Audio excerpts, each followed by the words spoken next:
Second. माय पिंके तू कालच गेलतीस की ग, आज डबल कशाला आलीस? नवऱ्या संग माझा चंगा पंगा झालाय. तू हे काय नवीन आहे का ग? दर 4 दिवसाला भांडण करतोस आणि इथंच येऊन बसतोस.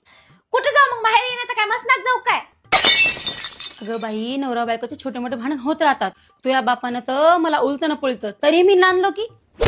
आई तू कॉम्प्रोमाइज केली असेल, मयानं करणं ना. मी उलटने घेतो त्याला डबल पोळी तू.